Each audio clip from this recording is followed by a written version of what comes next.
Assalamualaikum warahmatullahi wabarakatuh. Halo semua, kembali lagi bersama saya Kaila Novinsky. Nah, di video kali ini kita akan membahas bab 4 yaitu IP address dan subnetting yang masih berkaitan dengan bab MTCNA. Nah, di sini terdapat 9 materi utama. Yang pertama yaitu pengenalan IP address dan subnetting, yang kedua IP public dan private, yang ketiga classful dan classless addressing, yang keempat kasus subnetting 1, yang kelima kasus subnetting 2, yang keenam kasus subnetting 3, yang ketujuh konsep block subnet, yang kedelapan IPv4 delivery type, yang 9 konsep switch dan router. Nah, kita langsung saja masuk ke materi yang pertama yaitu pengenalan IP address dan subnetting. Nah, ketika suatu perangkat ingin terhubung ke perangkat lain, baik menggunakan kabel wired maupun nirkabel wireless, tentu saja kita memerlukan identitas pada setiap perangkat. Nah, identitas tersebut dinamakan IP address. IP address diibaratkan seperti nama. Jika suatu perangkat ingin saling berkomunikasi, maka diperlukanlah IP address tersebut. Nah, IP address terbagi menjadi dua versi, yaitu IPv4 Internet Protocol version 4 dan IPv6 Internet Protocol version 6. Pada IPv4 terdapat 4 blok dan setiap blok memiliki 8 bit, sehingga total keseluruhan adalah 32 bit. Setiap blok berisi angka desimal dari 0 sampai 255, tidak kurang dan tidak lebih. Terdapat juga beberapa istilah penting dalam IP address, yaitu prefix, subnet mask, IP network, IP broadcast, IP range. Dalam penulisan IPv4 yang benar dibutuhkan prefix. Contohnya 192.168.1.0/24. Angka per 24 menunjukkan jumlah bit network dan prefix ini menentukan berapa banyak IP address yang bisa digunakan.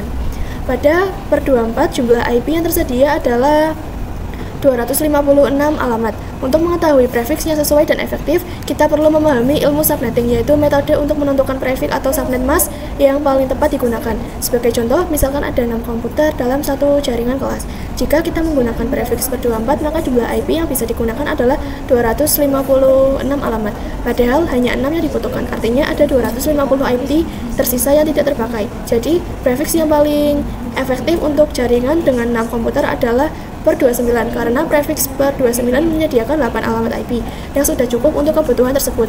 Nah, nanti pada bagian selanjutnya kita akan membahas secara rinci jumlah IP yang bisa digunakan di setiap prefix. Perlu diingat bahwa subnetting tidak hanya membahas prefix saja, tetapi juga istilah seperti subnet mask, IP network, dan IP range, serta bagaimana cara menghitungnya. Nah, sekian pada penjelasan pengenalan IP address dan subnetting. Teman-teman, kita lanjut ke materi yang kedua yaitu IP public dan private. Nah, pada IPv4 alamat IP dibagi menjadi dua jenis, yaitu IP public dan IP private. Keduanya penting untuk dipahami karena sangat berkaitan dengan konsep subnetting. Nah, IP public adalah alamat IP yang digunakan di internet dan dapat diakses dari mana saja. Contohnya seperti situs Facebook, YouTube, dan lain-lain. Jadi ketika terkoneksi ke internet, sebenarnya kita sedang mengakses IP public. Sedangkan kalau IP private yaitu alamat IP yang digunakan di jaringan lokal atau LAN. Ciri utama IP private adalah hanya bisa diakses dalam jaringan lokal itu sendiri. Contohnya jaringan lab sekolah atau kantor. Berikut adalah rentang IP private berdasarkan kelasnya.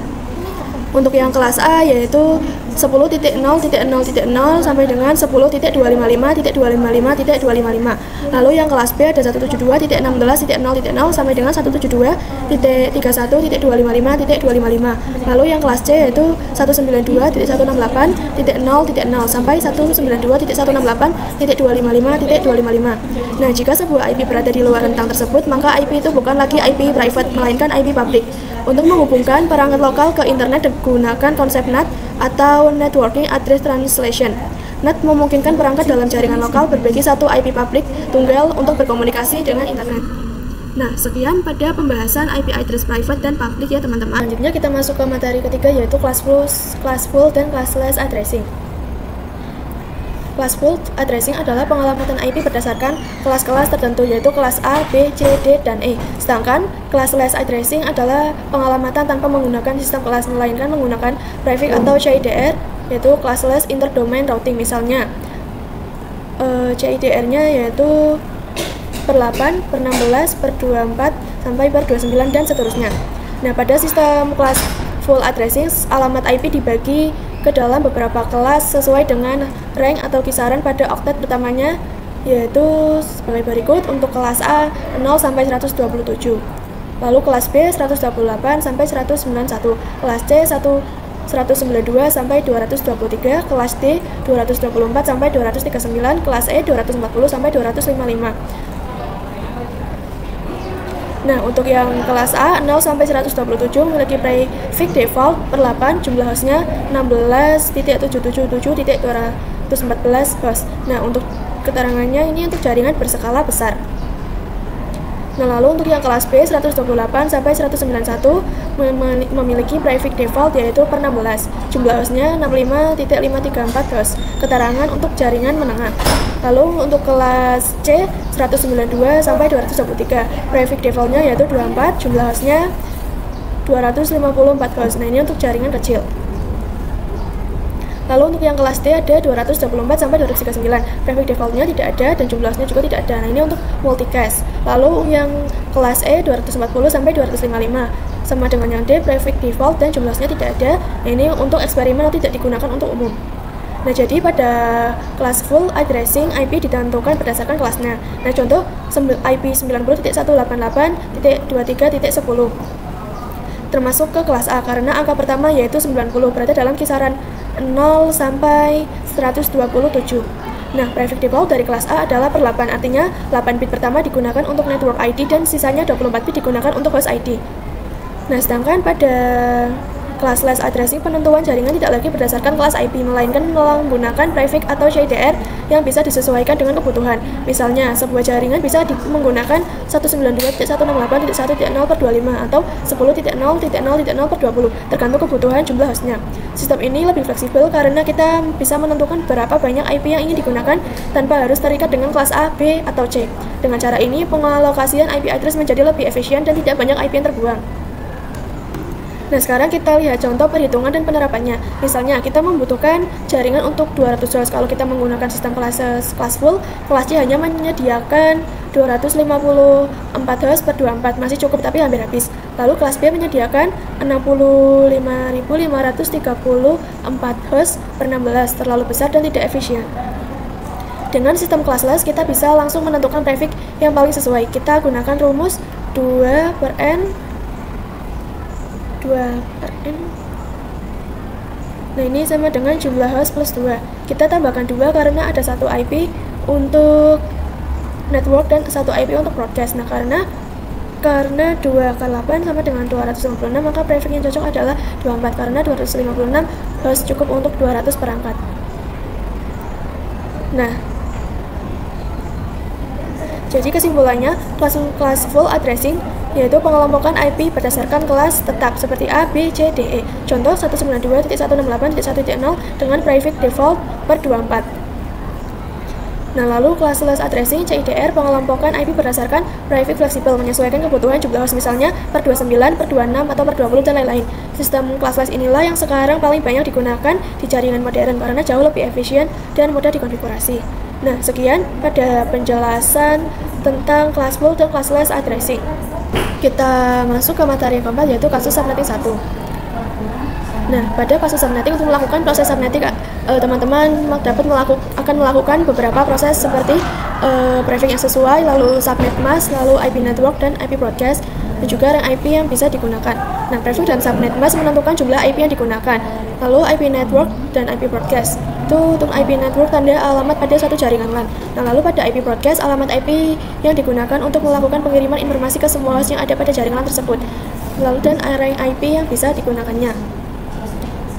Nah, ini pada kasus subnetting 1, contohnya kita memiliki IP address 192.168.10/24.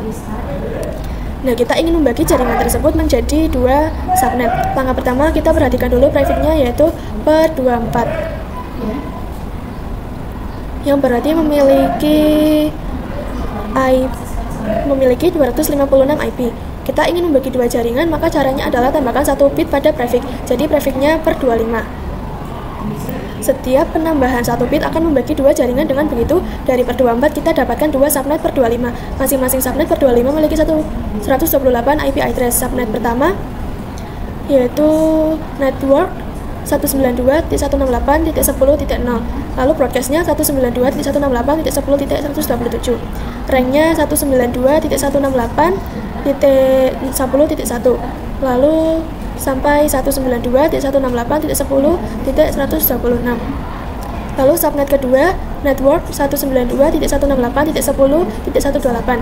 Broadcastnya 192.168.10.255. Untuk ranknya yaitu 192.168.10.129 sampai 192.168.10.254. Jadi hasil pembagian dua subnet berhasil dilakukan. Nah, lalu kita ke materi yang kelima, yaitu kasus subnetting 2.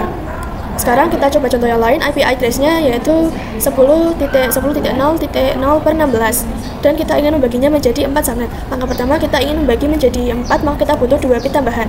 Per 16 plus tambah 2 sama dengan per 18, karena setiap bit membagi 2 bit sama dengan 2 per 2 atau sama dengan 4 subnet. Setiap subnet per 18 memiliki jumlah IP 16.384. Untuk ranknya yaitu 0 sampai 16.383 dalam hitungan host.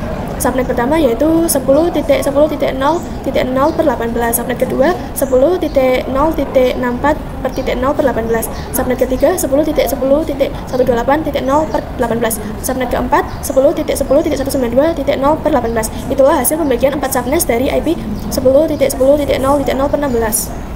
Nah, lanjut kita ke materi yang keenam, yaitu kasus subnetting 3. Nah, sekarang kita coba kasusnya sedikit lebih rumit.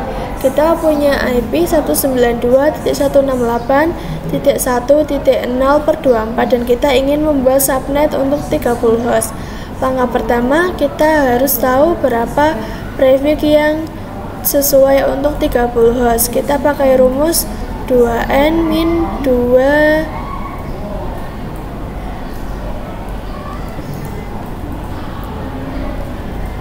kurang dari jumlah host. Kita cari n. 2/5 min 2 sama dengan 30, berarti n sama dengan 5. Jumlah bit host sama dengan 5, berarti jumlah bit network 32 dikurangi 5 sama dengan 27. Jadi prefixnya adalah per 27.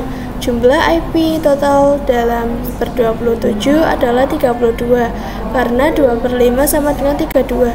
Jadi setiap subnet per 27 punya satu network address, satu broadcast address, 30 host address yang bisa dipakai.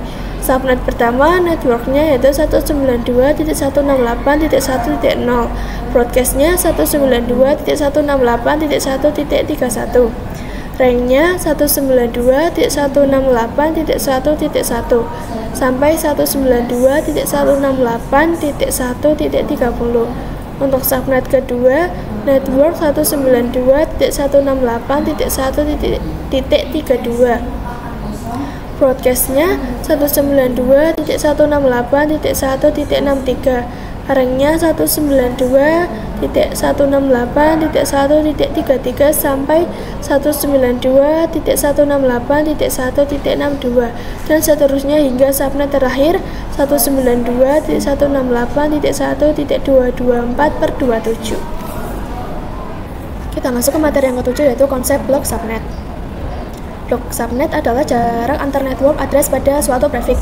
Nah, cara mencari blok subnet adalah dengan rumus 256 dikurangi subnet mask terakhir. Contoh prefix per 26 berarti subnet masknya itu 255.255.192. Jadi bloknya adalah 256 dikurangi 192 sama dengan 64. Artinya setiap subnet akan meloncat 64 angka di oktat terakhir. Contoh pada subnet 1 192.168.1.0, lalu subnet 2 192.168.1.64, subnet 3 192.168.1.128, subnet 4 192.168.1.192. Nah, inilah yang dinamakan blok subnet. Kita masuk ke materi yang ke-8, yaitu IPv4 delivery type. Nah, dalam IPv4 dikenal 3 jenis delivery type, yaitu unicast, broadcast, multicast. Nah, untuk penjelasannya yaitu yang pertama unicast, yaitu komunikasi dari satu perangkat ke satu perangkat lain secara langsung atau one-to-one communication. Contoh seperti laptop A kirim ke laptop B. Nah, lalu yang multicast broadcast yaitu komunikasi dari satu perangkat ke beberapa perangkat tertentu yang tergabung dalam grup multicast atau one-to-all communication. Kemudian untuk broadcast yaitu komunikasi dari satu perangkat ke semua perangkat di jaringan yang sama. Contoh ketika komputer mencari alamat di AJP. Nah, broadcast yaitu bisa juga dinamakan one-to-all communication. Memasuki materi yang terakhir yaitu konsep switch dan router. Nah, switch dan router adalah dua perangkat utama dalam jaringan komputer. Untuk yang switch yaitu untuk mengkoneksikan perangkat yang satu network.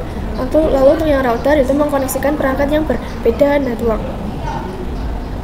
Nah, switch bekerja di layer 2 atau data link layer, bertugas untuk menghubungkan banyak perangkat dalam satu jaringan lokal atau LAN. Nah, switch mengenali perangkat melalui MAC address. Sedangkan untuk router itu bekerja di layer 3 atau network layer, bertugas menghubungkan antar jaringan. Router mengenali jaringan berdasarkan IP address.